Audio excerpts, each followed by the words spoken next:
Hi friends, ഞാനിന്ന് പറയാൻ പോകുന്ന ഡെംഡോക്ക് എന്ന ബ്രാൻഡിൻ്റെ 2% കോജിക് ആസിഡ് വിത്ത് നിയാസിനമൈഡ് അടങ്ങിയിട്ടുള്ള നൈറ്റ് ക്രീമിനെ പറ്റിയാണ്. ഇത് ഞാൻ യൂസ് ചെയ്തപ്പോൾ എനിക്ക് ചെറുതായിട്ടൊരു മാറ്റം അനുഭവപ്പെട്ടു. കുറച്ച് പിമ്പിൾസ് ഒക്കെ കുറഞ്ഞു വന്നു. പിഗ്മെൻറ്റേഷൻ കുറയുകയോ അല്ലെങ്കിൽ സ്കിൻ ബ്രൈറ്റനിങ് ആകുന്ന മാറ്റങ്ങളോ ഒന്നും എനിക്ക് ഇതുവരെ സംഭവിച്ചിട്ടില്ല.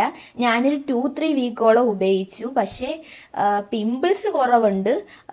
പിന്നെ എല്ലാവരും ചോദിക്കും, പിന്നെ ഈ കാണുന്ന പിമ്പിൾസ് എന്താണ്? അതിൻ്റെ ഇടയ്ക്ക് ഞാനിത് കുറച്ച് നാൾ യൂസ് ചെയ്യാതിരുന്നു. അതുകൊണ്ടാണ് വീണ്ടും എനിക്ക് പിമ്പിൾസ് വരാൻ കാരണമായത്. പിന്നെ ഇതൊരു വേസ്റ്റ് ആയിട്ടുള്ളൊരു പ്രൊഡക്റ്റ് ആണോ എന്ന് ചോദിച്ചു കഴിഞ്ഞാൽ പലർക്കും പല അഭിപ്രായമാണ്. പിന്നെ ഓരോരുത്തരുടെ സ്കിൻ അനുസരിച്ചിരിക്കും. ഇത് സെൻസിറ്റീവ് ആയിട്ടുള്ള സ്കിന്നുകാർക്കും ഡീഹൈഡ്രേറ്റ് ചെയ്യുന്ന സ്കിന്നുകാർക്കും ഇത് യൂസ് ചെയ്യാൻ പാടില്ല എന്നാണ് പറയുന്നത്. പിന്നെ നിങ്ങളിത് യൂസ് ചെയ്യുമ്പോൾ ഇറിറ്റേഷനോ അല്ലെങ്കിൽ ചൊറിച്ചിലോ ഒക്കെ അനുഭവപ്പെടുന്നുണ്ടെങ്കിൽ നിങ്ങളത് പരമാവധി യൂസ് ചെയ്യാതിരിക്കുന്നതാണ് നല്ലത്.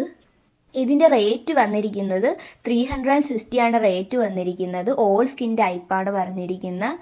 ഇതൊരു ബ്രൈറ്റനിങ് ക്രീമായിട്ടാണ് പറയുന്നത്.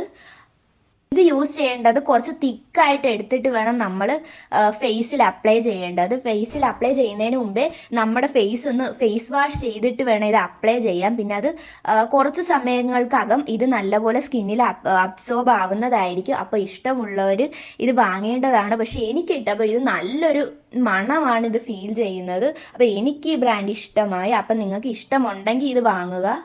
ഒരിക്കലും നിങ്ങളിത് വാങ്ങണമെന്ന് ഞാൻ സജസ്റ്റ് ചെയ്യൂല. ഓരോരുത്തരും ഇഷ്ടം അനുസരിച്ച് ഇത് വാങ്ങേണ്ടതാണ്. ഞാൻ ഈ വീഡിയോ ചെയ്യാൻ കാരണം എനിക്കിത് ഇഷ്ടമായത് കൊണ്ടാണ് ഞാൻ ഈ വീഡിയോ ചെയ്യുന്നത്. ഗൈസ്, ഞാൻ ചെയ്യുന്ന വീഡിയോ നിങ്ങൾക്ക് ഹെൽപ്ഫുൾ ആവുന്നുണ്ടെങ്കിൽ എന്നെ സബ്സ്ക്രൈബ് ചെയ്തും സപ്പോർട്ട് ചെയ്തും സഹായിക്കേണ്ടതാണ്. അപ്പോൾ ബൈ.